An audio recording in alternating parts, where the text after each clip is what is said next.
नमस्कार। मैं संध्या सिंह एक बार फिर आपके सामने हाजिर हुई हूँ क्रिया योग के विषय को लेकर। आप में से बहुत सारे लोग मेरे साथ जुड़ चुके हैं और आगे भी इसमें अपना इंटरेस्ट दिखा रहे हैं। मुझे बहुत अच्छा लगता है जब आप लोग क्रिया योग के बारे में मुझसे पूछते हैं। तो आज हम शुरू करते हैं क्रिया योग को एक बार फिर से और सरल बनाने की। ये मेरी कोशिश है, एक और प्रयास है। मैं चाहती हूँ आप सभी लोग इसका अभ्यास करें। तो सबसे पहले हम बात करते हैं क्रिया योग है क्या। क्रिया योग कोई ऐसा जादू नहीं है, ये सिर्फ एक ही जादू है जो हमारी सांस से शुरू होता है। ठीक है, जो हम सांस लेते हैं और छोड़ते हैं, उसमें जो कॉन्शियसनेस जब जुड़ जाती है तो इसको क्रिया योग कहा जाता है। तो इसमें कॉन्शियसनेस फ्लो करती है हमारे ब्रेन यानी दिमाग और हमारी स्पाइन में एक सा फ्लो करती है, और ये चेतना हमारे पूरे शरीर को चैतन्य बनाती है। तो ये है। तो आज हम सबसे पहले थोड़ा सा और बता दूं। बहुत सारे लोग जो मुझसे, मेरा एक शॉर्ट है जिसमें कहा जाता है कि जुकाम में बहुत जल्दी आराम आएगा जब हम अनुलोम विलोम प्राणायाम करेंगे। तो सब कहते हैं नाक बंद है, कहाँ से सांस लें। अरे आप सुनिए, तो सबसे पहले क्या करना है, जब आपकी नाक बंद है, ठीक है, जिस तरह आप बैठे हैं, ठीक है, तो ये तो सत्य है कि मैं तो बैठा हूँ, तो मैं कैसे खड़ा हो जाऊँ। ठीक उसी तरह जब हम इसको अभ्यास करते हैं तो वो धीरे धीरे, जैसे मान लीजिए कहीं भी ब्लॉकेज आता है, आपके पाइप में ब्लॉकेज आता है, पानी के पाइप में आता है, या कहीं भी ब्लॉकेज आता है, तो हम क्या करते हैं, उस पानी के ब्लॉकेज को धीरे धीरे खोलने का प्रयास करते हैं। ठीक उसी तरह जब हम अनुलोम विलोम का अभ्यास करते हैं तो धीरे धीरे अपनी उसी ब्लॉकेज को उसी सांस के द्वारा खोलने का प्रयास करते हैं। तो आप उसमें कोई डाउट नहीं है, तो आप उसको अनुलोम विलोम को करिए। तो आज हम, जैसा मैंने आपको हमेशा बताया, मैं क्रिया योग का अभ्यास लेट कर करती हूँ, जिसमें मेरी जो बेड है बिल्कुल ही कंफर्टेबल, यानी कंफर्टेबल मतलब बिल्कुल ही सख्त होता है, स्ट्रेट होता है, उसमें गद्दे वगैरह नहीं है। आप लोग इस तरह चेयर पर बैठकर भी कर सकते हैं। मतलब तो ये है कि आपकी चेस्ट ओपन रहे। हाँ, और आप उसमें सुखासन में कर सकते हैं, पद्मासन में कर सकते हैं, वज्रासन में कर सकते हैं, ये आपकी चॉइस है। बस आपको तकलीफ नहीं होनी चाहिए, आपको सांस लेने में कोई अड़चन नहीं आनी चाहिए। तो सबसे पहले मैं सुबह का समय लेती हूँ, ताकि मेरे जैसे घर में कभी बेल बजेगी, एक बार सुबह हो जाएगी, सबकी सुबह हो गई, तो मुझे थोड़ा डिस्टरबेंस रहेगी। तो इसलिए मैं सुबह का समय चूज़ करती हूँ। आप जो आपको समय सही लगता है आप वो चूज़ करें। तो सबसे पहले मैंने लेट कर अपना जैसे वॉश रेस्ट रूम यूज़ किया, उसके बाद सबसे पहले मैं ये लेफ्ट वाला ये बंद करके यहाँ से छोड़ूंगी सांस, फिर यहाँ से भरा,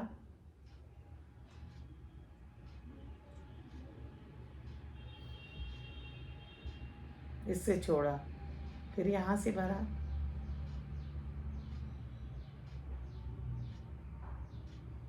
और आप चाहें तो इसमें ओम की ध्वनि भी लगा सकते हैं, जैसे ओम ओम करते हुए छोड़ा और ओम ओम करते लिया।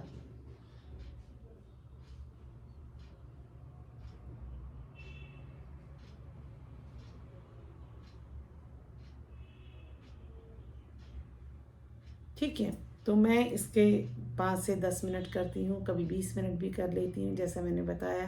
कभी लगता है कि नाक में थोड़ा ब्लॉकेज है तो थोड़ा ज़्यादा कर लिया, ज़्यादा करने से और अच्छा लगता है।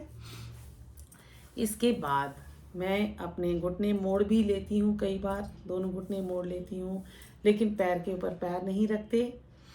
दोनों घुटने मोड़ लिए तो कई बार सीधे करती हूँ, क्योंकि मेरा लंबा चलता है अभ्यास। हाँ, तो मैं जब इस तरह से मैंने अपने आप को कंफर्टेबल करके मैं अपनी सांस पर ध्यान देती हूँ। अब आपको दो चीज़ों पर ज़्यादा ध्यान देना है। सबसे पहले आपकी जो जो पूंछ की हड्डी है यानी टेल बोन है, जो लास्ट में आपकी रीढ़ की हड्डी में जो लास्ट में छोटी वाली हड्डी होती है, उसको आप फील भी कर सकते हैं छूकर। और उस जगह आपने ध्यान देना है सांस की छोड़ते समय आपको वहाँ तक पहुँचना है। सांस छोड़ते समय शुरुआत हमेशा सांस छोड़ने से करिए। तो आप वहाँ तक जब पहुँच जाएंगे, ऊपर से यहाँ से छोड़ना शुरू करेंगे। जब छोड़ेंगे छोड़ेंगे छोड़ेंगे, ओम ओम ओम कर सकते हैं, नहीं तो आप नॉर्मल तरीके से अपने तरीके से कर सकते हैं। वहाँ पहुँचे, फिर वहाँ से सांस भरना शुरू किया। ओम ओम भी कर सकते हैं मानसिक जप, चाहे तो। बाद में आप नहीं भी करेंगे तो कोई बात नहीं, क्योंकि शुरुआत में कई बार होता है फोकस बनाने के लिए अच्छा होता है। तो ओम ओम ओम करते हुए आप पूरा भर गए। तो आपके 2 पॉइंट आपके मेन बिंदु हैं। जिस तरह हम कोई भी यात्रा जब शुरू करते हैं तो हमारे 2 पॉइंट होते हैं, एक होता है स्टार्टिंग पॉइंट और एक हमें जहाँ पहुँचना है। कि भाई यहाँ से शुरू करा, दिल्ली से मान लो शुरू करा, तो आपको जाना है चंडीगढ़ तक। तो चंडीगढ़ 2 पॉइंट आपके दिमाग में होते हैं। तो अब हमने यही 2 पॉइंट सांस लेने और छोड़ते समय करना है। कि सांस छोड़ेंगे, यहाँ से शुरू करेंगे और आखिर तक जाएंगे जब हमारी टेल बोन, या उससे पहले भी कई बार हो जाता है, क्योंकि शुरुआत में हो सकता है आपका वहाँ तक ना हो। फिर उसके बाद जब वापसी आते तो वहाँ से करते हैं। तो सांस जब हम भरेंगे तो वहाँ से भरना शुरू करेंगे। जिस तरह पानी का गिलास होता है, आप खाली ऊपर से करते हैं लेकिन भरते हमेशा नीचे से हैं, ठीक है। तो आप शुरुआत में जब ये काम करेंगे तो होगा क्या कि बीच में कुछ ऐसे ब्लॉकेजेस होंगे, हाँ, वो क्लियर होते जाएंगे। अब ये जो 2 पॉइंट हैं आपके, ये वाला और आपका जो रीढ़ की हड्डी वाला, इन दोनों पॉइंट के बीच में आप देखेंगे धीरे धीरे धीरे धीरे आपका एक बीच का रास्ता क्लियर होता जाएगा। जैसे कोई भी रास्ते पर जब हम बहुत बार चलते हैं, चाहे वो कितनी भी घास हो, कुछ भी हो, तो आपने देखा होगा ज़्यादा चलने की वजह से वहाँ पर रास्ता क्लियर होता जाता है, बनता जाता है। हाँ, जो पहले नहीं होता या पहले होता है टेढ़ा मेढ़ा उबड़ खाबड़, वो धीरे धीरे चलने से रास्ता बनता जाता है। ठीक उसी तरह आपको ये अभ्यास करते जाना है। बीच बीच में क्या होगा कि आपका ध्यान भटकेगा। फिर जिस दिन आपको सांस लेने और छोड़ने में एक साथ ध्यान बिना भटके रह जाएगा, तो आपकी थोड़ी उन्नति हो जाती है। ये ध्यान हमारा बढ़ता जाएगा और जैसे जैसे ध्यान बढ़ता जाएगा, हमारे इसमें जो क्लैरिटी है, हमारा जो सांस लेने का है, और ये सब क्लियर होते जाएंगे। तो हमारा जो कॉन्शियस है वो स्पाइन से शुरू होकर यहाँ तक चलेगी। और बीच में कभी आपको ऐसी आवाज़ भी आएगी, मुझे तो आती है, किसी लोगों का दायां तरफ ज़्यादा एक्टिव होता है, किसी का लेफ़्ट साइड मतलब बायां तरफ एक्टिव होता है। तो राइट और लेफ़्ट कोई भी एक्टिव जिसका ज़्यादा क्लियर हो सकता है, कोई बात नहीं, आपका कोई भी है। आखिर में आपको लेफ़्ट और राइट के बजाय सीधे जाना है। तो कई बार ऐसा होगा सांस छोड़ते समय आपका ज़्यादा आसान होगा राइट में जाना, तो जाने दीजिए, पर वॉचफुल रहिए कि आपका ये राइट की तरफ ज़्यादा जा रहा है, बीच की तरफ नहीं। कोशिश हमारी ये है आखिर में कि सीधा जाए, हाँ, सुषुम्ना। तो लेफ़्ट और राइट। अच्छा, अब इसमें क्या होगा, जब हमारा यहाँ पहुँचता है ना सांस जो हम छोड़ते हैं, तो जब यहाँ पर पहुंचकर आप देखेंगे कि दो ही वो रह जाते हैं लोटस के, यानी 2 पेटल्स रह जाते हैं। तो जब ये यहाँ पहुँचेगा और दोनों पेटल्स इस तरह से खुले हुए होंगे, वो हमारा एक चक्र खुलेगा। जब हमारा शुरुआत में ये 2 चक्र हमारे एक्टिव हो जाएंगे ना, कि सहस्त्रधार या आज्ञा चक्र हो गया और साथ में आपका मूलाधार चक्र एक्टिव हो गया, तो बीच के चक्र जो है थोड़े आसान भी होते हैं और फिर वो हो ही जाएंगे। जैसे वही बात है ना कि अगर मुझे कहीं पहुंचना है और 2 जगह आपकी डिसाइडेड है, तो फिर रास्ता आसान है। तो इस तरह से आप अभ्यास करिए।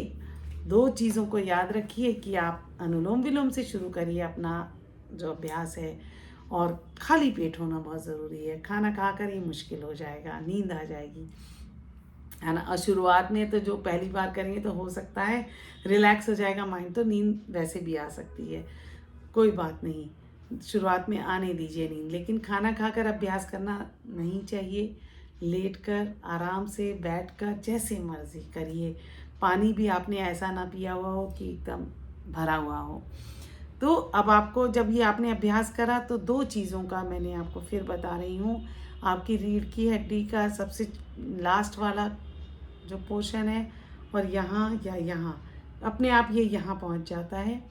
इन 2 पॉइंट पर ध्यान रखिए, सांस छोड़ते समय यहाँ से, और सांस भर जब छोड़ते नीचे जाएंगे तो ऑटोमेटिकली आप वहीं से सांस भरेंगे, तो सांस भरते समय वहाँ आपका ध्यान होगा। तो बीच के कनेक्शंस अपने आप बनते जाएंगे और ये रास्ता क्लियर होता जाएगा। क्रिया योग यही है, इसमें कुछ ऐसा जादू नहीं है। हाँ, जो जादुई शक्तियों का मालिक ज़रूर बना देता है आपको। आपकी इंट्यूशन अच्छी हो जाती है, आपका स्वास्थ्य अच्छा हो जाता है। मुझे तो सबसे ज़्यादा जो ज़रूरत महसूस होती है कि भाई स्वास्थ्य अच्छा होना चाहिए। आप बेहतर तरीके से चीज़ों को कर पाते हैं, आपका फोकस बढ़ जाता है, आप ज़्यादा आराम से फोकस कर पाते हैं। हाँ, तो क्रिया योग के अभ्यास के द्वारा ये नहीं कि सिर्फ साधु संतों की चीज़ है, हम सबके लिए ज़रूरी है। किसको नहीं चाहिए कि वो अपनी ज़िंदगी को बेहतर बनाए, किसको नहीं चाहिए कि हम अपने आप में एक मजबूत बने, मानसिक रूप से, शारीरिक रूप से। हाँ, सब चाहते हैं कि हम वो बने जो हम चाहते हैं। तो क्रिया योग का अभ्यास आपको आपकी मंजिल तक ज़रूर पहुंचाएगा। मेरा विश्वास करिए और खुद पर फिर विश्वास बना सकें। तो उम्मीद करती हूँ आज का मेरा वीडियो आपके किसी काम आएगा, और अच्छा लगे तो ज़रूर बताएं, कोई कमी रह जाए तो वो भी बताएं। तो फिर मिलती हूँ, तब तक के लिए नमस्कार।